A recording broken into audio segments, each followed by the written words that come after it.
untuk dapat hadir bersama-sama di sekolah ini dalam menjalankan tugas kita, yaitu untuk mendidik anak kita di sekolah.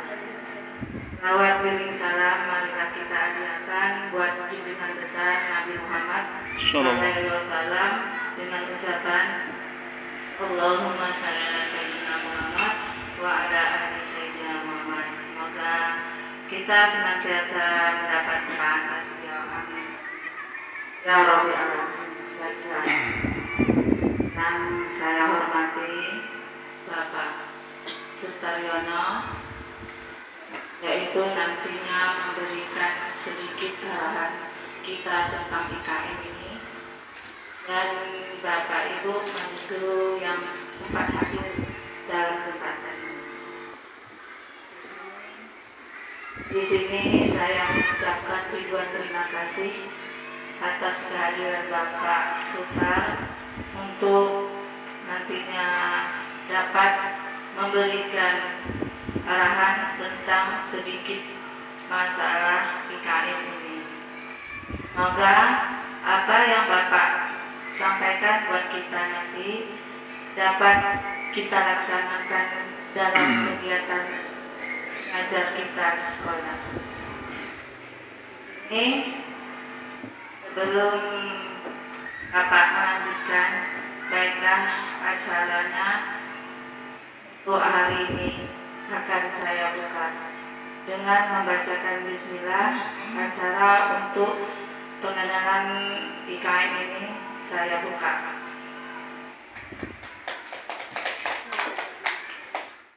Merdeka belajar itu apa kira-kira? Maksud merdeka belajar itu apa? Maksudnya kan sudah ngisi tuh modul 1, modul 2, 3. Maksudnya itu Pak, Iya, apa tuh kira-kira? merdeka belajar itu maksudnya Iya. kita dalam mengelola kelas atau dalam memberikan pembelajaran di kelas, kegiatan pembelajaran itu bisa sesuai dengan kurikulum, sudah itu kita bisa mengembangkannya sesuai dengan kebutuhan anak. Iya, bagus. Bagus. Sudah nyangkut tuh dah. Kalau sudah ada kebutuhan anak itu sudah nyangkut. Yang lain? Jadi di situ Bu, di situ kita dilatih kepahaman. Pemahaman video itu sampai di mana? Kalau kita sudah paham pasti kita bisa jawab. Sama anak lancar membaca kelas 6 tuh, laju cepat baca. Tapi ditanya apa isinya dia tak tahu. Bukan berarti dia tak bisa baca, dia bisa baca, cuman kecerdasan membaca belum ada. Cerdas membaca itu belum ada. Membaca sudah bisa. Beda ada juga anak yang lambat baca tapi dia paham. Baca 1, 2, 3 tapi dia ingat. Dia tak laju doh, tapi dia paham arti kata-kata itu maksudnya. Nah, itu beda. Nah, di situ nanti Ibu nanti waktu memberikan pelajaran kepada siswa, baik kelas rendah, kelas tinggi sama itu, Bu. Pertama sebelum Ibu mengajar, Ibu jajaki dulu, Ibu selidiki dulu kemampuan itu apa yang sudah ada. Itu namanya tes diagnos, tes awal. Misalnya Ibu ngajar pecahan 1/2 tambah 3/2 tambah 3/4. Itu kan memerlukan kemampuan prasyarat atau kemampuan sebelum menguasai itu harus ada kemampuan lain ya Bu ya. Ada nggak Bu kira-kira? Ada kan? Tentu kemampuan anak dalam menambah secara biasa sudah biasa ya. 1 tambah 2, 3, 5 tambah 6, 11 misalkan dah lancar. Kemudian pernah Ibu memberikan contoh pecahan biasa. Sudah memberikan contoh pecahan biasa, memberikan contoh yang pecahan itu 1/2 ini pecahan namanya nak, 3/4 pecahan namanya. Ya kan gitu? Jadi kemampuan seperti itu sebelum menjumlah tentu anak harus ada. Sudah diberikan Ibu itu, bahan itu. Nah, dasar-dasarnya. Tapi kalau itu belum Ibu kasih, Ibu langsung alih-alih Ibu masuk ngajo 3/4 tambah 2/5 isi. Bisa kira-kira anak menjawab, Bu? Tidak. Maka Ibu harus mundur. Kalau mungkin Ibu menggantikan kelas yang gurunya nggak datang. Ibu kasih soal itu dia bingung, berarti Ibu harus mundur. Mundur ke belakang. Jangan diteruskan. Ibu kasih dulu 1/1. Artinya 1.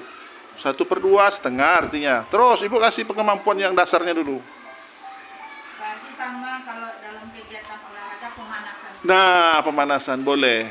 Ya, tapi kemampuan prasyarat Bu. Kalau olahraga keseluruhan pelajaran dia harus pemanasan. Kalau ini dia sesuai dengan ilmunya, sesuai dengan materinya. Materi yang disampaikan. Sama membaca lancar, kita suruh baca lancar, tapi dia belum tahu huruf ABC, dia belum hafal. Macam mana bisa baca lancar? Nah, tapi kadang ada juga kemampuan tingkat anak tuh Pak memahami Iya. materi itu melalui buku juga kita kan tak berasa contoh sendiri di buku itu. Ya, Kita sudah memahami dulu, Heeh. nak pahami dulu materi dan berdasarkan contoh yang ada buku. Kadang ada juga sebagian anak paham sendiri Pak tanpa kita menerangkan terlebih Iya. dahulu gitu kemampuan anak itu. berarti anak itu sudah menguasai membaca, sudah tahu arti membaca. Walaupun dia belum lancar, dia sudah membaca membaca dalam hati sudah paham tuh. Berarti bisa dia diam aja kan? Nah, Kadang kalau saya kalau pada sistem saya kalau mama matematika mama dari bapak dia kan ada contoh mama buku. Coba nak pahami dulu. Jadi mana paham? Saya buatkan pertanyaan kan. Kadang yang anak itu dah langsung bisa memahami sendiri tanpa kita jelaskan. Nah, itu namanya pemetaan, Bu. Pemetaannya. Pemetaan. Sebelum ibu ngajar bagus seperti itu. Artinya ini anak yang agak pandai, ini agak kurang lambat. Ini yang lambat sekali. Dia ada 3 paling kurang tuh. Ini yang lambat sekali, ini yang agak sedang, ini yang cepat, kan? Atau cepat sekali. Ibu kelompokkan jadi 3. Nah, itu namanya pemetaan. Jadi kemudian dah gitu nanti kan Pak. Setelah itu nanti kan, seandainya anak itu yang belum paham, seandainya anak yang belum paham, yang belum paham tadi, bisa nanti saya meminta anak yang lebih paham tadi untuk mengajar kelompok yang lain. Boleh, Bu, boleh. Memang harus diharuskan. Nah, kan? Bisa. Karena kan, ya, istilahnya kan kita terbantu juga jadi Ya, kan, betul, dengan betul. pemahaman anak yang kita tadi. Betul, Bu. Jadi